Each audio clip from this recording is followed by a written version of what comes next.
Dios tiene un propósito. ¿Sabe que a veces cuando evangelizamos o cuando evangelizan, yo no hago eso, pero la gente cuando evangeliza dice, Dios te ama y tiene un propósito contigo? Y eso es verdad.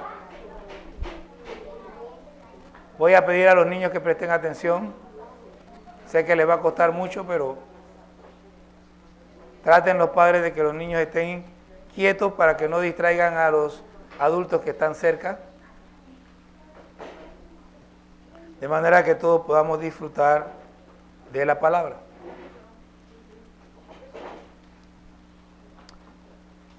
Dios tiene un propósito.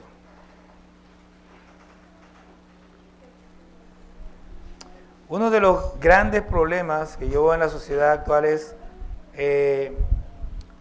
la falta de propósito, o realmente falta de propósitos buenos, porque los malos siempre tienen propósito y siempre se esfuerzan por alcanzar sus malos propósitos. Los padres en el pasado, cuando yo era niño, cuando criaban a niños, lo hacían con un propósito. Algunos decían, lo estoy criando para que sea un hombre de bien. Eso es un propósito. Otros decían, la estoy criando para que sea una buena madre, o una buena esposa, un buen padre. Y esos propósitos regían la forma en que los padres trataban a los hijos. Es por eso que muchos padres mantenían a los hijos, como dicen por ahí, con la mecha corta. No puedes hacer esto, no puedes hacer lo otro, no sé qué, no sé cuándo. Haz esto, aquí y allá. Los mantenían, como decía, con la mecha corta. Vamos ahora a la iglesia. La iglesia del siglo antepasado y el siglo anterior tenía dos metas principales.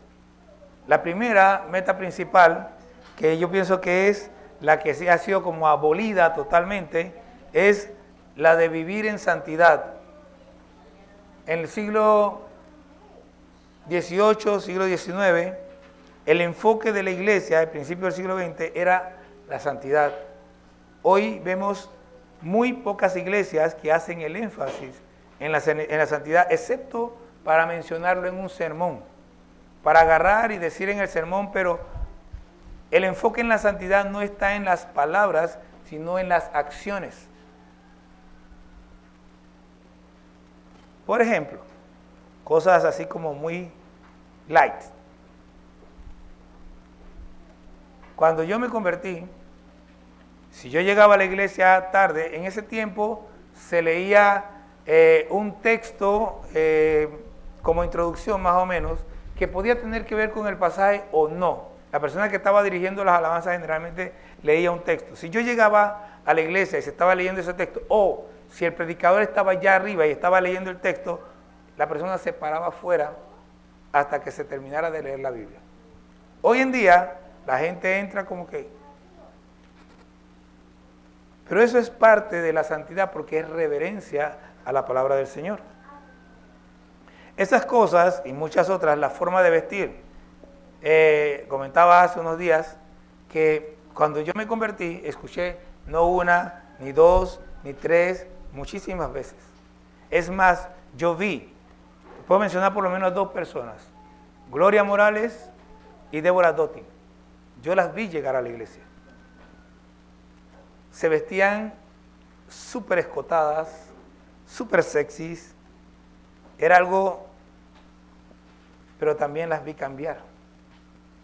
Y a Gloria Morales las últimas veces que la vi, su vestimenta siempre siempre tenía un vestido largo hasta abajo.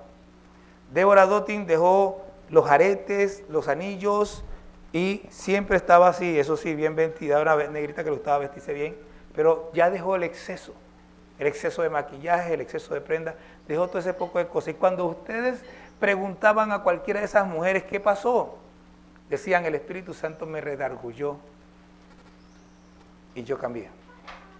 Pero ¿qué veo yo ahora? Yo veo, dejaban los pantalones y dejaban todo ese poco de cosas que no era, que el Espíritu Santo le decía que dejar, pues vamos a decirlo de esta manera.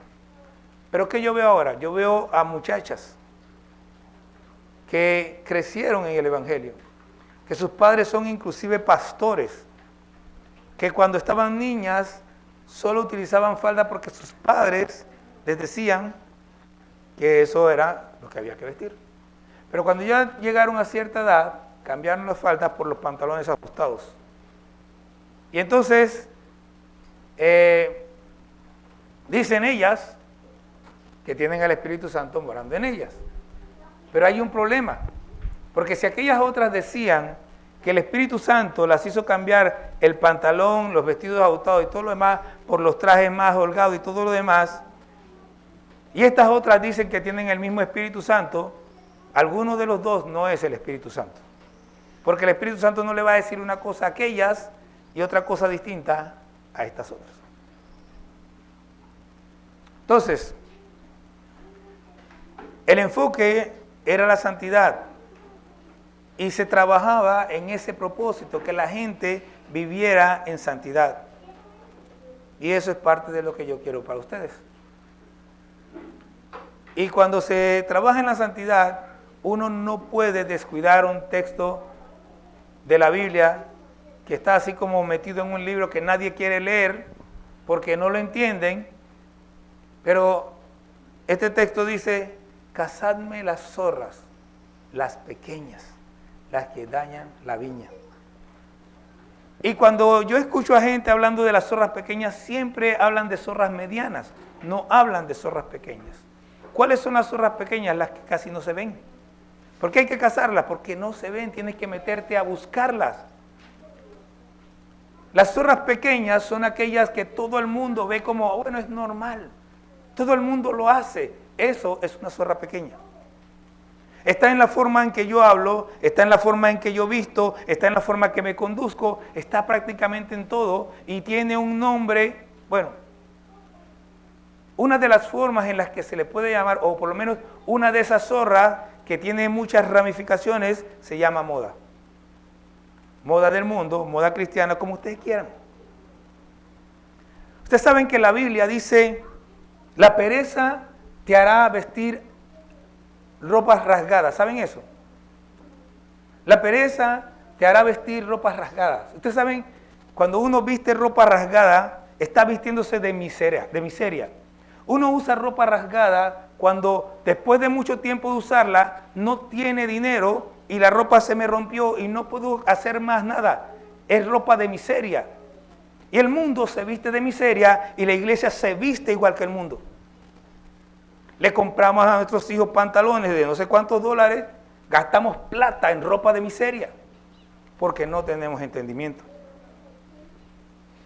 Y uno se los dice una y otra vez, y su respuesta activa, porque hay dos respuestas. Yo puedo responder calladamente.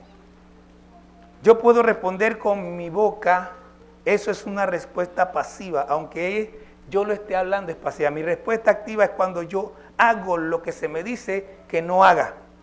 Su respuesta activa es, a mí no me importa lo que usted diga, pastor, yo me voy a seguir vistiendo como el mundo. Pero no podemos ser del mundo y ser de Cristo. ¿Y por qué digo que eso es una zorra pequeña? Porque a nadie le parece importante. Una zorra pequeña se mueve entre las viñas y la gente ni siquiera la nota. Y asimismo, la gente que no entiende entendimiento, mira, una persona que está preparada, que conoce el trabajo de la viña, se da cuenta que la zorra está por allí. Porque se perdió algo, porque se comió esto. Es como con los tomates. Mi esposa sembró una mata de tomate en la parte de atrás de la casa y de repente un día salió y vio que un tomate estaba mordido. Iván, hay un gusano por ahí. Porque ella conocía ya su mata y la revisaba todo el tiempo. Entonces yo tenía que cazar el gusano pequeño que se comía el tomate. Verá que perdonen aquí las que son asquientas del tomate, porque les da asco el gusano. No voy a decir más gusano, después digo gusano, pero no digo más gusano porque yo sé que el gusano les molesta. Entonces el asunto es que nosotros tenemos que cazar y darnos cuenta que cosas pequeñas condicionan tu mente. Yo estaba recordando, cuando yo trabajaba en Multimax, una noche después que todo cerró, una muchacha se quedó conmigo en la oficina. Y nosotros habíamos contratado un grupo de muchachos nuevos que ganaban en ese tiempo buen salario y como al mes organizaron una salida, se fueron todos los jóvenes a parrandear. Al día siguiente, en el comentario, vieron el vestido de Zuleika, que no sé qué, que no sé cuándo. Zuleika era una muchacha que tú en el almacén no te dabas cuenta porque el suéter era ancho, el pantalón era ancho, pero cuando ellos salieron, la muchacha se puso un vestido. Entonces cuando ese día ella se queda en la oficina, yo no había dicho ni una palabra del vestido. Sépanlo, yo no dije absolutamente nada del vestido, yo no comenté nada de esa salida. Pero ella llegó a mi oficina y me preguntó, ¿qué tiene de malo cómo yo me visto? ¿Qué tiene de malo que yo me ponga un vestido ajustado? Y yo, wow, qué problema. Entonces le digo, oré y le pregunté, ¿tú te acuerdas la primera vez que tú te vestiste así, cómo te sentiste? Fue como una iluminación para ella. Digo, esa es la sensación correcta. Pero ¿qué pasó? Te daba vergüenza, pero empezaron a decirte, ay, que te ves muy bonita, que te luce bien, que no sé qué, y te borraron de la mente la sensación correcta y te la cambiaron por una incorrecta, y ahora tú crees que eso es verdad, pero no estás vistiéndote mal. Debieras sentir vergüenza, pero no la sientes porque en tu mente alguien te lavó la cabeza diciéndote que te veías bonita y otro poco de cosas. Cásame las zorras pequeñas. Mira lo que el mundo te está diciendo y date cuenta que te está engañando. Y yo estoy, por cierto, fuera del tema, pero está tan bueno que vamos a seguir por aquí.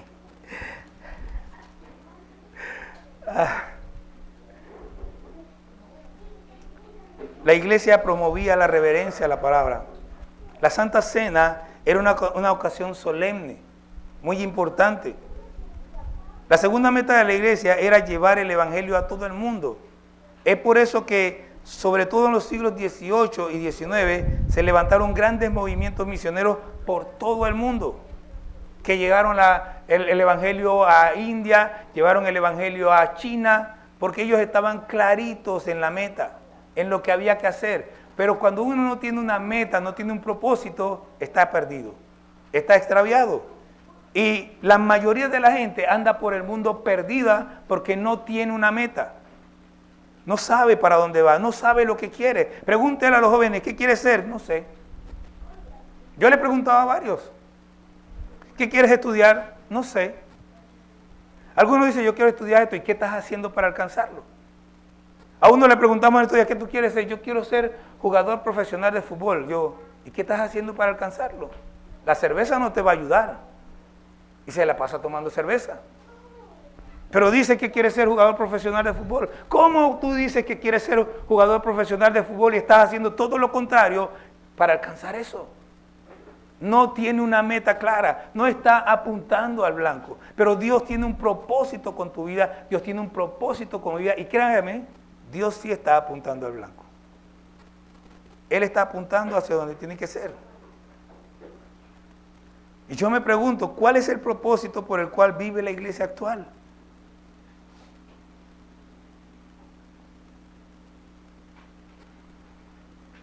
Lo bueno es que Dios siempre tiene un plan. Y aunque toda la iglesia se duerma, Dios va a levantar siempre a uno. De entre los dormidos va a levantar a uno para que su propósito se cumpla. Mire, dice la Biblia, donde acabamos de leer, que cuando apedreaban a Esteban, las ropas de Esteban las ponían a los pies de un joven llamado Saulo. ¿Ok? Y no vamos a ver la vida de Saulo, vamos a hablar en términos genéricos del propósito de Dios a través de la vida de Saulo. Inicialmente, Saulo era un hombre perseguidor de la iglesia. Cualquiera, usted y yo, hubiéramos dicho, ese no. ¿Sí o no? Ese hombre persigue a la iglesia, los busca, los encarcela. Ese no. Aquí dice que él era,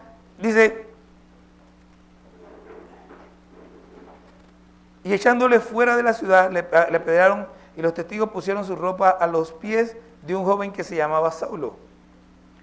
Capítulo 8, versículo 1 al 3 dice, y Saulo consentía en su muerte, en la muerte de Esteban.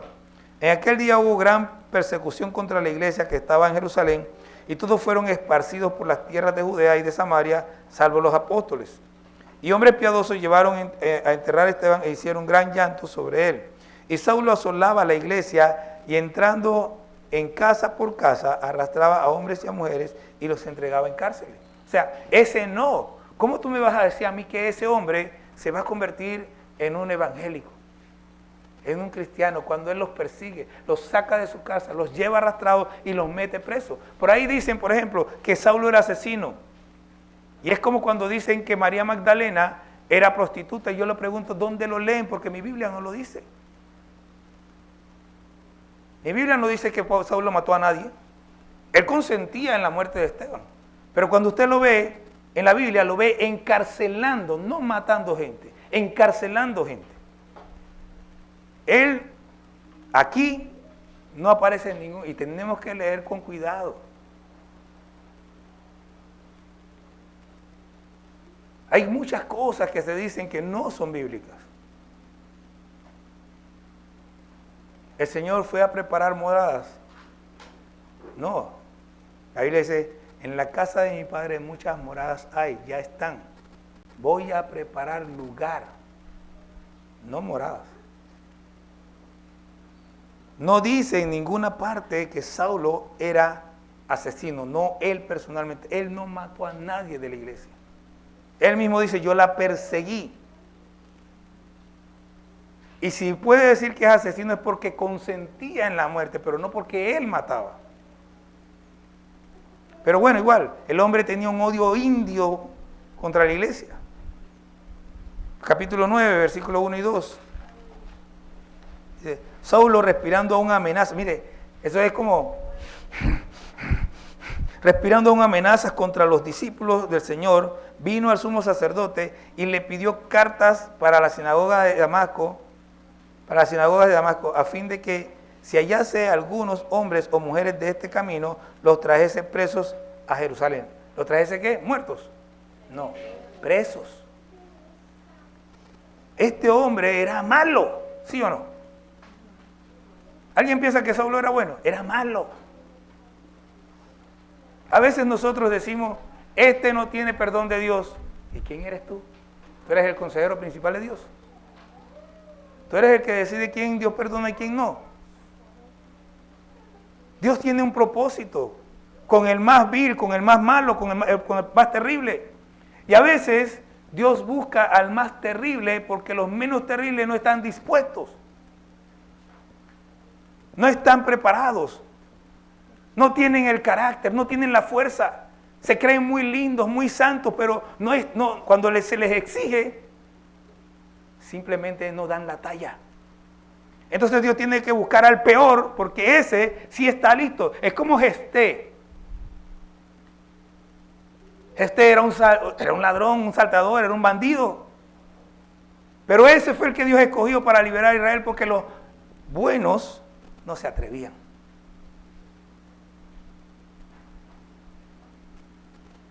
Y Saulo era terrible. Versículo 3.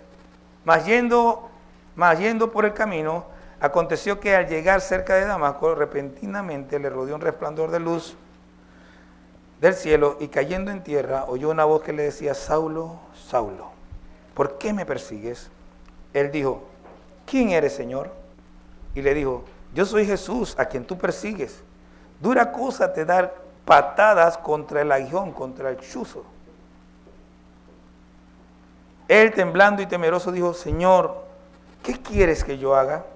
Y el Señor le dijo, levántate y entra en la ciudad y se te dirá lo que debes hacer. Y los hombres que iban con Saulo se pararon atónitos, oyendo a la verdad la voz, mas sin ver a nadie. Pablo necesitó tener un encuentro con Jesús. ¿Y cuál es el problema de muchos de nosotros? Es que muchos de nosotros no hemos tenido realmente un encuentro con Jesús. Estamos en la iglesia, venimos a la iglesia, nos simpatiza la iglesia, nos gusta la iglesia, hasta le agrada el predicador con todo lo feo que es. Pero no ha tenido un encuentro con Jesús. Saulo tuvo un encuentro cara a cara con Dios, con Jesús, y se vio confrontado en su maldad, se vio confrontado con su pecado. Y ese es el problema, ese es el problema de esta predicación. Dios te ama, Dios quiere que te arrepientas, Dios quiere que dejes tu pecado, Dios quiere que dejes de andar en lo que anda, Dios quiere que dejes esa moda que te aleja de Él, esos pensamientos que te hacen andar creyendo que eres muy lindo sin darte cuenta que estás desagradando a Dios. Es necesario que la gente tenga un encuentro. Si hay algo que me gustó de la campaña, es que esa parte del mensaje fue clara. No estoy tan seguro que me haya gustado el asunto de que hiciera el contraste o la mención de lo que se está predicando, pero él habló claro de que la gente tenía que arrepentirse. Y eso es lo que tenemos que hacer. ¿A que no le va a gustar? Yo lo siento, pero es que no hay otro mensaje. Si yo no te digo eso, te estoy mintiendo.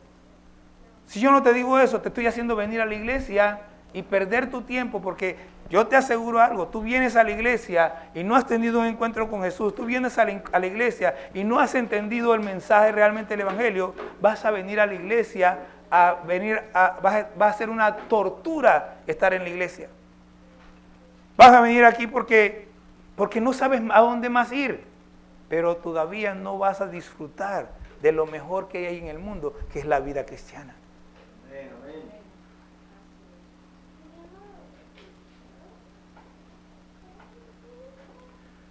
Dios tuvo que tratar con Saulo. Y mire lo que dice el versículos 8 y 9. Entonces Saulo se levantó de tierra y abriendo los ojos no veía a nadie. Así que levantándole por la mano, le metieron en Damasco, donde estuvo 3 días sin ver y no comió ni bebió. Fueron 3 días que Dios estuvo tratando con Saulo, hablando con Saulo, ministrando a Saulo.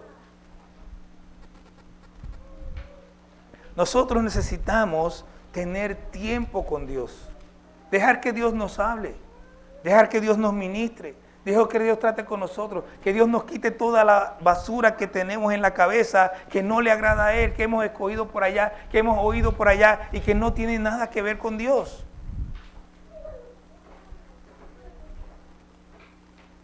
Él tuvo que esperar en ayuno y oración hasta que fue lleno del Espíritu Santo.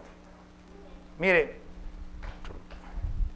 cuando ustedes le dicen que en estos días leyendo, yo nunca le había prestado mucha atención al asunto porque está la discusión de que si Saulo iba en caballo o no iba en caballo.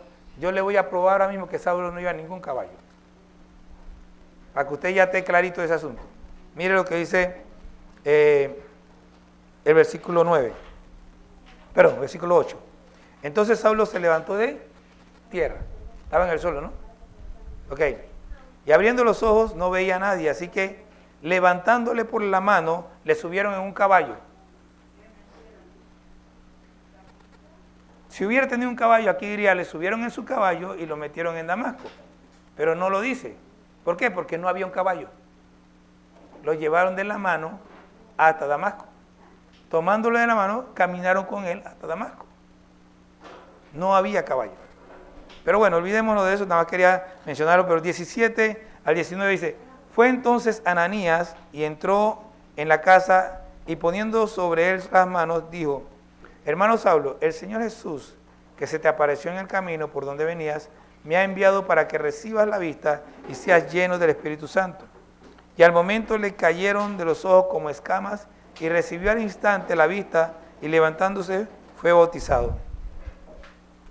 Entonces, él tuvo que esperar a ser lleno del Espíritu Santo. Y ese es otro problema que tenemos.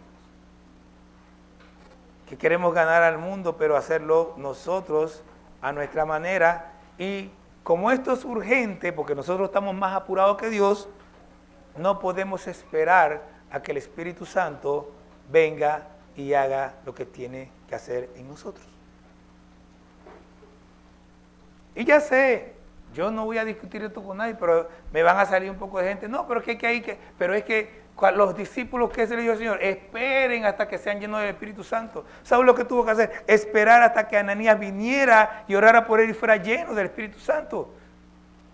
Ellos eran como dijo el otro, así como dicen los mexicanos, ellos eran los meromeros y tuvieron que esperar al Espíritu Santo. ¿Y quiénes somos nosotros para irnos delante del Espíritu Santo? Ahora, algunos lo tomarán como excusa y dirá, yo no evangelizo. Háblele a la gente de Cristo, al que tenga oportunidad.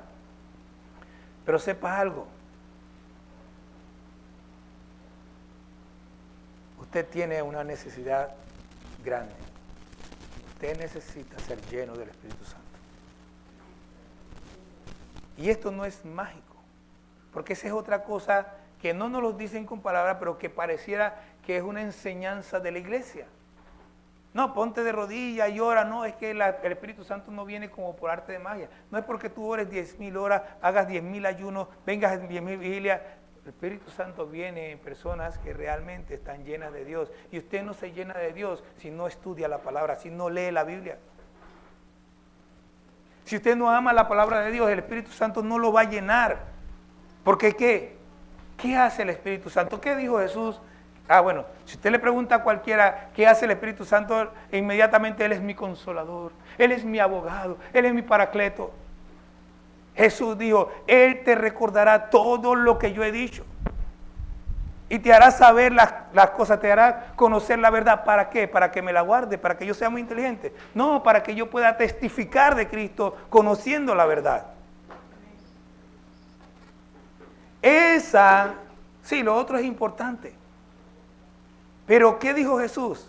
Recibiréis poder y me seréis testigo.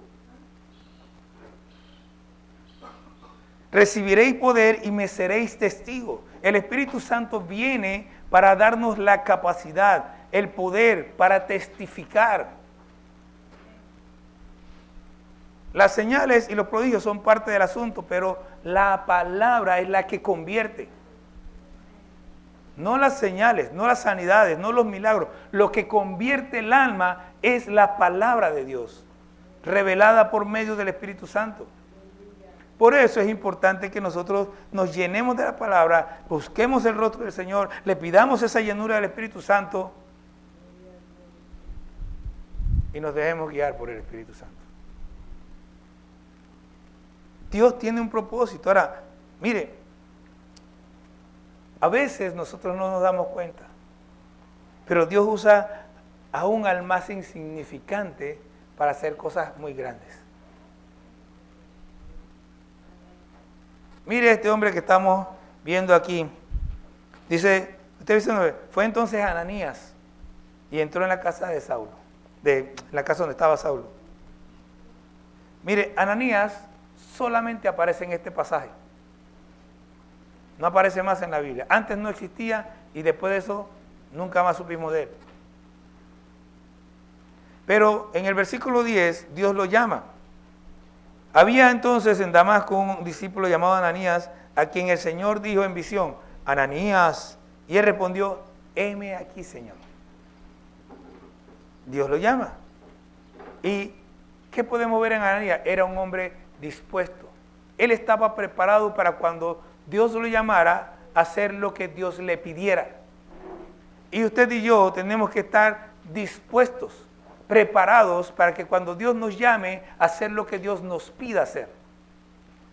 Entonces dice, versículo 11, y el Señor le dijo, levántate y ve a la calle que se llama derecha y busca en casa de Judas a uno llamado Saulo de Tarso, porque aquí él ora. ¿Qué hacía Pablo?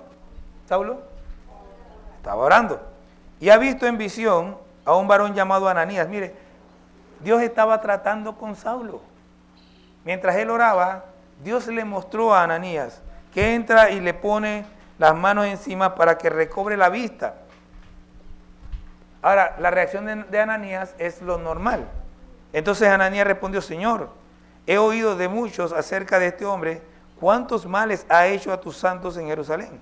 y aún aquí tiene autoridad de los principales sacerdotes para prender a todos los que invocan tu nombre. Ananías dijo que no iba ahí. No, solo simplemente está dialogando con el Señor por la situación. Y el Señor le dijo, ve, porque instrumento escogido me es este para llevar mi nombre en presencia de los gentiles y de reyes y de los hijos de Israel. Bueno, me fui a algo. Pero Ananías expresa sus dudas y Dios le explica a grandes rasgos los planes, el propósito que Dios tiene con Pablo, o con Saulo, que era en ese momento, con Saulo. Pero yo creo que usted entienda algo, porque es muy fácil ver a Saulo. Es muy fácil ver a Saulo porque él no solamente aparece aquí, sino que en todo el resto del Nuevo Testamento está Saulo por todas partes. Pero ¿cuántos miran a Ananías? ¿Cuántos ven que ese hombre que apareció allí de repente y luego desaparece, Dios lo usó para devolverle la vista y llamar o terminar el llamado al hombre más importante para algunos de todo el Nuevo Testamento después de Jesús? De hecho, para nosotros es el más importante. ¿Saben por qué? Porque por la predicación de Saulo, nosotros conocemos el Evangelio. No por la de Pedro ni por la de Juan. El trabajo de Saulo fue el que trajo el Evangelio a los gentiles. Así que para nosotros, después de Jesús, Saulo es el más importante. Pero mire todo lo que hizo Saulo. Pero hubo un hombre que Dios utilizó para levantar a Saulo cuando estaba de rodillas. Y ese fue Ananías. Dios tiene propósito con los que parecen más grandes y con los que parecen más pequeños. Con los que parecen desconocidos, que nadie conoce, pero también con los que son conocidos. Todos recuerdan, bueno, algunos recuerdan la historia de Esbea, cómo esta mujer fue de tribu en tribu con su esposo y la otra pareja, allá en África, todo el mundo lo rechazaba. Y cuando llegaron a la última tribu ya que lo dejaron afuera, un niño de toda la tribu salía a llevarles, a comerciar con ellos, a venderle comida. Y el marido frustrado y la otra pareja frustrada dice, vea, aunque sea este niño. Y la mujer le predicó al niño y el niño se convirtió, pero el niño se atrevía a predicar porque lo iban a echar de la tribu. Y Esbea quedó encinta y Esbea se muere. Y el niño, el esposo, se va con la niña, la deja con la otra pareja de misioneros, él se frustra, se aparta del evangelio, la pareja que adoptó la niña se muere, lo dejan con unos americanos, la muchacha está en Estados Unidos, se casa, cuando está casada de repente viene un predicador y ella ve un anuncio donde está una tumba que dice Esbea. Y ella va a la conferencia y en la conferencia le pregunta al muchacho que está predicando de África, que le dice, usted viene de África, usted conoce, usted vio Esbea, dice, yo soy el niño que le llevaba la comida. Y ahora mismo hay más de 100 puestos de iglesias en África por la predicación de él. Después que ella murió, no recuerdo qué ocurrió, pero él predicó en su iglesia y en su pueblo, y el pueblo se convirtió. Y después que ese pueblo se convirtió, empezaron a regar el evangelio y en muchas comunidades se convirtieron. Y llegó el momento en que habían más de 100,000 cristianos porque Esbea no se rindió con un niño. Y usted no puede menospreciar nada de lo que Dios hace con su vida. Un alma que usted toca, usted no sabe lo que va a hacer. Aquí en Panamá tenemos, así a grandes rasgos, el que llevó a los pies de Cristo a Edwin Álvarez, en realidad fue una mujer, que nadie la conoce. Pero todo el mundo conoce a Edwin Álvarez, ¿verdad? Pero no saben que fue una mujer la que lo llevó a los pies de Cristo. Y Dios tiene un propósito contigo. Dios tiene un propósito contigo. La pregunta es, ¿te vas a unir al propósito de Dios? Saulo era el perseguidor de la iglesia. Ya vimos cómo era. Pero Dios tenía un plan con él. Y se lo reveló a Ananías. Dios usó al mayor de los adversarios para convertirlo en el mayor de sus colaboradores. Déjeme repetírselo. Él era el mayor de sus adversarios, lo convirtió en el mayor de sus colaboradores. ¿Qué usted cree que Dios puede hacer con usted si usted lo deja? Si usted en verdad empieza a buscarlo. Si los jóvenes empiezan a dejar de tenerle temor a lo que digan sus compañeros o sus vecinos, o los amiguitos que no son cristianos y que hablan un montón de cosas y que parece que hacen ver como que el cristianismo fuera la peor cosa del mundo, cuando es lo mejor. Pero es normal, la gente lo bueno casi nunca lo ve. A la gente le gusta lo malo. Usted va a ver por ahí, usted súbase un bus. ¿Usted ha escuchado la porquería de música que ponen en esos buses?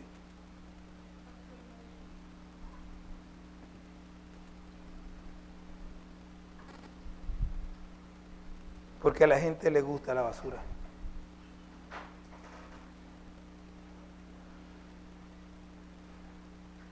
La gente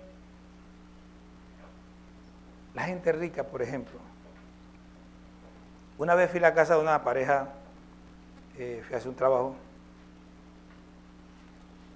y me ofrecieron comida. Me sirvieron un plato de guacamole con un plato sencillito ahí. Entonces, no me acuerdo cómo fue la cosa, pero el marido le dijo a la mujer, ellos no comen así, refiriéndose a que nosotros comemos el platón de comida y ellos comen la comida medida. Porque ellos tratan dicen que de cuidarse, igual se mueren. De hecho, muchos de ellos que andan cuidándose ya se han muerto hasta más jóvenes que yo, de otras enfermedades y cosas. Pero más allá de eso, si la gente conociera lo bueno y le gustara lo bueno, no harían lo malo. Y lo bueno es Cristo. Fuera de Cristo no hay nada bueno. Lamentablemente a la gente le gusta lo malo. Se visten como se visten porque les gusta lo malo. Hablan como hablan porque les gusta lo malo. Hacen lo que hacen porque les gusta lo malo. A la gente no le gusta la santidad. No se visten como santos, no hablan como santos, no actúan como santos. Y no estoy hablando de los de afuera, estoy hablando de los cristianos. Les gusta ser una copia. Dios te hizo único, pero tú quieres ser igual a todo el mundo. Quieres vestirte como se viste el otro, quieres parecerte al otro, quieres cortarte el cabello como el otro, pero si Dios te hizo único, ¿por qué quieres ser igual a otro? Dios tiene un propósito único contigo. Lo que Dios quiere hacer contigo no es lo que quiere hacer conmigo. Él quiere hacer algo contigo distinto, que Él preparó para ti. La Biblia dice que Él preparó obras de antemano para que nosotros andemos en ellas. Y preparó una para ti y una para mí. O dos para ti, tres para mí. No sé cómo es la cosa, pero Él preparó algo para cada uno de nosotros.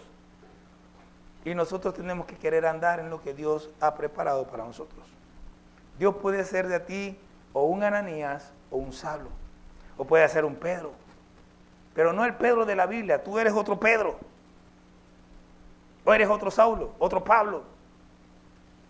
Con un ministerio distinto, pero del mismo alcance. O hasta mayor que ese. Si el Señor Jesús dijo que nosotros... O le dijo a los discípulos, porque pues a mí no me lo dijo, se lo dijo a los discípulos, ustedes harán cosas mayores que las que yo he hecho. Si podemos hacer cosas mayores que las que hizo Jesús, ¿no podremos hacer cosas mayores que las que hizo Saulo? A veces yo veo a cristianos, buenos cristianos, endiosando a los hombres de la Biblia. ¿Y por qué digo que los endiosan? Porque empiezan a hablar cosas como que nosotros no podemos hacer lo que ellos hicieron. ¿Por qué? Sí lo podemos hacer. El asunto es que para poder hacerlo, tenemos que rendirnos como ellos se rindieron. Y si nos rendimos a Dios, Él va a hacer. Porque ellos no hicieron nada. Todo lo hizo Dios a través de ellos. No es el poder de Pablo, no es el poder de Pedro, es el poder de Dios en ellos. No es el poder de Iván, de Vanessa, no es el poder de la hermana Porfidia, es el poder de Dios en nosotros. Eso es lo que hace la diferencia. Dios nos prepara para cumplir con su propósito. Escuchamos, bueno, los que se acuerdan de aquella predicación terrible que tuvimos allá en el 2007 fue. No me acuerdo. Aquel señor que se paró aquí, no me acuerdo qué año fue. El hombre dice, Pedro, estaba minimizando a Pedro. Pedro tuvo que prepararse 3 años. Pablo, nada más 3 días. Falso. Déjeme explicarle lo que pasó después del 3er día de Pablo. Pablo estaba ahí orando y dice que Pablo se para, versículo 20, enseguida predicaba a Cristo en la sinagoga diciendo que este era el Hijo de Dios. Y todos los que le oían estaban atónitos y decían, ¿no es este el que asolaba a Jerusalén, a los que invocaban este nombre? Y a eso vino acá para llevarlos presos ante los principales. Pero Saulo mucho más se esforzaba y confundía a los judíos que moraban en Damasco, demostrando que Jesús era el Cristo. Pasados muchos días los judíos resolvieron en consejo matarle. Pero sus acechanzas llegaron a conocimiento de Saulo y ellos guardaban las puertas de día y de noche para matarle. Entonces los discípulos tomándole de noche, lo bajaron por el muro, después descolgándole, en una canasta. Él tuvo que salir huyendo porque él no estaba preparado todavía. Y se fue a Jerusalén y cuando llegó a Jerusalén lo que formó fue un revuelo. La cosa se puso terrible. Y dice la Biblia que cuando agarraron a Pablo y lo mandaron para Tarso, entonces había paz en las iglesias. Porque él empezó y él no estaba preparado. Dios tiene que prepararte. Dios tiene que llevarnos a una condición en la cual nosotros estemos listos para hacer lo que Él quiere que hagamos. Pero si usted no se deja preparar, si usted quiere vivir su vida y no prepararse para Dios, no espere que Dios le use. Podemos leer un poco.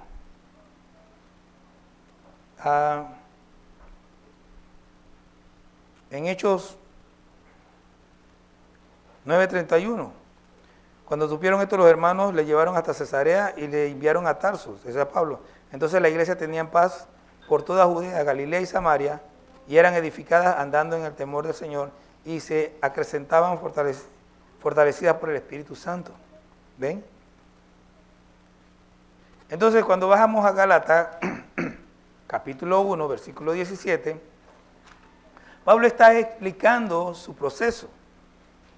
Y Pablo dice en el versículo 17, que cuando él se convirtió, dice, ni subí a Jerusalén a los que eran apóstoles antes que yo, sino que fui a Arabia y volví de nuevo a Damasco. Después, pasados 3 años, subí a Jerusalén para ver a Pedro y permanecí con él 15 días. Todo el proceso entre que Pablo se convierte y llega a Antioquía, donde él empieza a servir como maestro con Bernabé y otros tantos, y que el Señor lo llama al ministerio, toma alrededor entre 11 y 14 años. A Pedro le tomó 3, a Pablo le tomó entre 11 y 14 años estar listo para el ministerio. No fueron 3 días.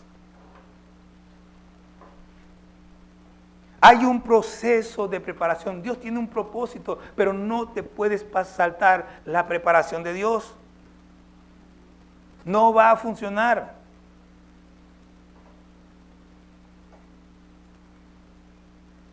Cuando Saulo entonces está listo, Hechos capítulo 11,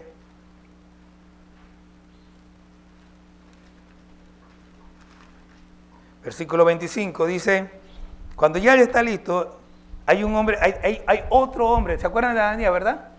Bueno, aquí dice, después fue Bernabé a Tarso para buscar a Saulo y hallándole le trajo a Antioquía. Primero Dios utiliza a Ananías para que Saulo pueda salir de esa situación que estaba ciego, que no sabía qué hacer, que estaba llorando. Y ahora, después cuando ya él está preparado, Dios manda a Bernabé a buscar a Saulo para que él venga a servir. Y capítulo 13, versículos 1 al 3 dice, entonces, ya él estaba sirviendo en Antioquía con Bernabé. Entonces, había entonces en la iglesia que estaba en Antioquía, profetas y maestros, Bernabé, Simón el que se llama Níger, Lucio de Cirene, Manahem, el que se había criado junto con Herodes el tetrarca y Saulo. Ministrando estos al Señor y ayunando, dijo el Espíritu Santo, apartadme a Bernabé y a Saulo para la obra a que los he llamado. Ahí era cuando Pablo ya estaba listo para hacer lo que Dios realmente tenía propuesto en su corazón hacer con él. Hay un propósito, hay un tiempo, necesitamos tener ese encuentro con el Señor y necesitamos entrar en el proceso de preparación del Señor. Dios siempre tiene a alguien listo para encaminarnos. Como dije, primero fue Ananías, luego usó a Bernabé.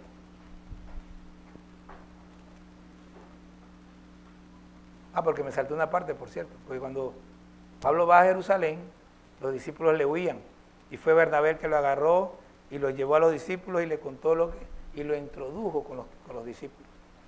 Y luego Bernabé nuevamente lo va a buscar a Tarso y lo trae a Antioquía. Y después usa la iglesia. Mira, hay gente que quiere tener un ministerio de evangelista y demás por su cuenta. Señor, si usted no va a través de la iglesia, usted está fuera de orden. Fue la iglesia a la que el Señor le dijo, apárteme a Bernabé y a Saulo. Y es la iglesia la que envía a Bernabé y a Saulo. Usted no puede ir por su cuenta. Que usted tiene la mayor revelación de Dios y que usted fuera de aquí con eso. No funciona así. No es el método de Dios. Dios te va a usar. Prepárate. O más bien, Dios te va a usar. Déjate preparar por Dios. Deja que Dios trabaje con tu vida. Que Dios transforme tu vida. Que Dios te renueve, te cambie, te haga como Él quiere.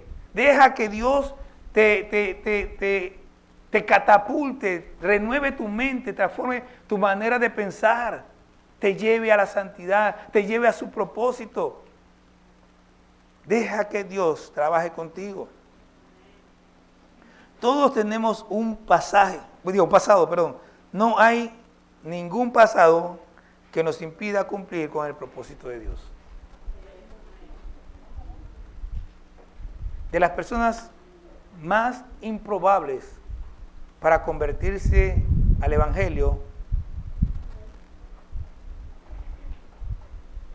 y para ser un apóstol y un discípulo de Cristo, yo creo que no podemos encontrar una menos calificada que Saulo de Tarso. Sin embargo, Dios lo escogió a él.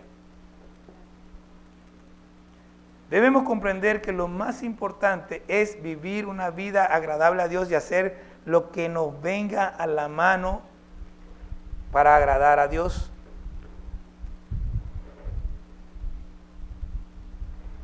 Yo no sé si usted ha prestado atención, pero sabemos que Dios pudo utilizar a cualquiera. Pero Él no hizo eso. Él escogió a Ananías. Y sin Ananías, Saulo se habría quedado de rodillas por varios días, por varias horas, por algún tiempo más, no lo sé. Solo sé que hoy el nombre de Ananías es conocido por ser el hombre que impuso las manos sobre Saulo para que fuera lleno del Espíritu Santo. Y por eso nosotros hoy conocemos el Evangelio. La gente podrá decir, nosotros decimos muchas cosas, no, él lo pudo hacer de otra manera, no lo hizo de otra manera, lo escogió a él. Pudo escoger a otro, no escogió a otro, lo escogió a él. Y así mismo contigo, Dios puede escoger a cualquiera, pero tú estás aquí porque Él te escogió. ¿Cuánta gente se le habla allá afuera? ¿Cuánto se le ha dicho? ¿Están aquí? No. ¿Y ustedes saben por qué no están aquí? Porque Dios no los ha escogido. Y si los ha escogido para otro tiempo. El Señor Jesucristo dice, nadie puede venir a mí si el Padre que me envió no lo trajere. De tal manera que si usted está aquí, es porque el Padre lo trajo. A diferencia de Ananías, Bernabé es más conocido por varias cosas que hizo, pero de nuevo, debemos comprender que lo más importante es llevar una vida agradable a Dios y Él nos va a usar.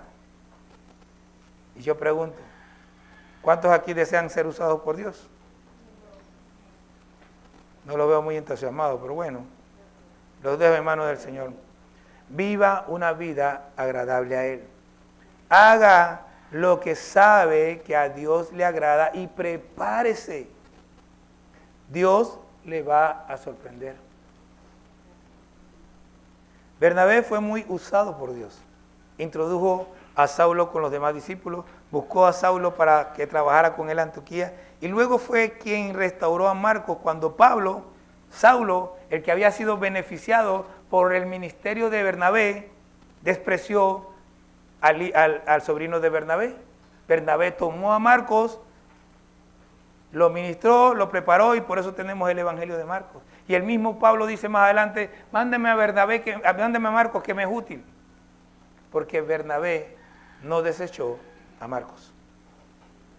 Nosotros no podemos desechar a nadie, porque si Dios no desechó a Saulo, entonces nosotros tampoco podemos desechar a ninguno.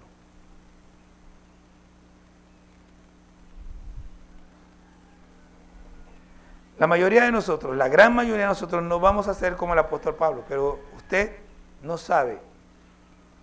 Dios puede haber puesto la vista en usted o en su hijo para llevar el evangelio a muchas naciones.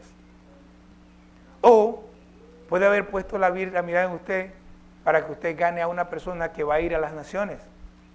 Usted no sabe y yo no sé.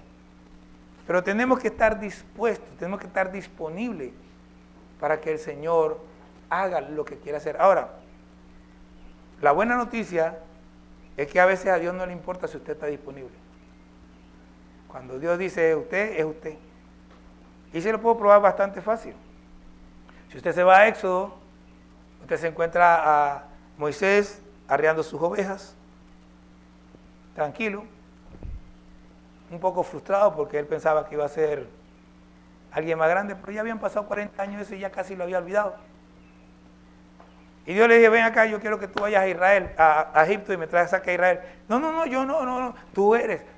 No, tú eres. Dice la Biblia, se enojó Dios con Moisés, vas porque vas.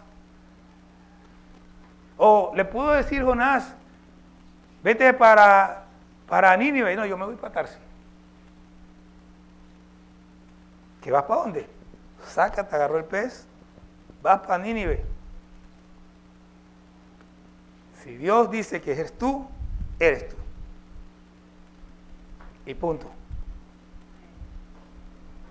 Nosotros debemos procurar prepararnos para estar listos en el momento que Dios nos llame para hacer aquello por lo cual nos llamó. Pero si usted no se prepara, Dios lo va a preparar. Y Dios va a llegar el momento en que dice, ¿listo o no? Allá vamos. Porque Dios tiene su tiempo y tiene su momento. Ojalá, y todos los que están aquí, sobre todo los más jóvenes, porque pues, si yo viviera como mi abuela, para ver, me quedarían como 53 años de vida. Son bastantes, se puede hacer bastante en 53 años de vida, pero me quedan los 53 años de vida con menos fuerza, ya de bajada. Pero Evans, Rosemary, Adanesh, Caleb, Adriana, Derek, Ivana, Sofía, Allison, están de su vida, están desarrollando fuerza. Alejandra, Aidita, todavía están Natalie, están en el momento en que, Fabián que está escondiéndose, me recuerda a mi nieto que hace disque, y supuestamente está escondido. Y la mamá dice, ¿dónde está Dani? Que está ahí disque escondido. Está frente a todo el mundo. A Fabián ahí que no me mencione, que no me mencione. También tú crees que Dios no te está viendo, Dios te está viendo. Dios te tiene así, ¿ves? Ahí está Fabián, con la mirada puesta. Hermanos, tenemos un Dios bueno. Y Cuando Él tiene un plan para ti, aunque en esta vida el plan sea de sufrimiento, ese plan de Dios es el mejor plan para ti.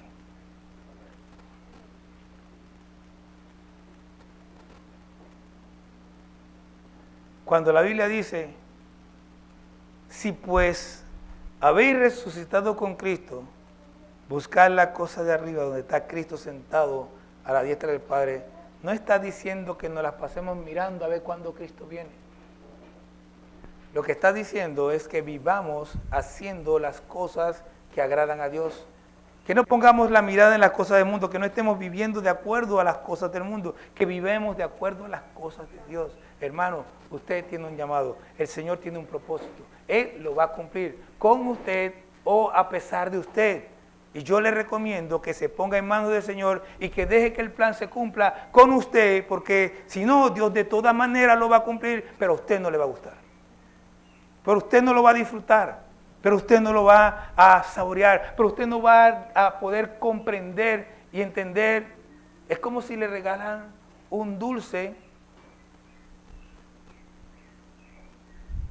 y usted viera el dulce ahí, muy rico,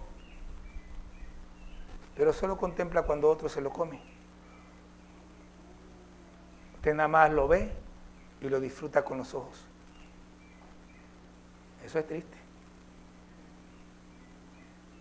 Lo siento por los que sufren de diabetes. Yo todavía puedo comer dulce porque no he ido al médico.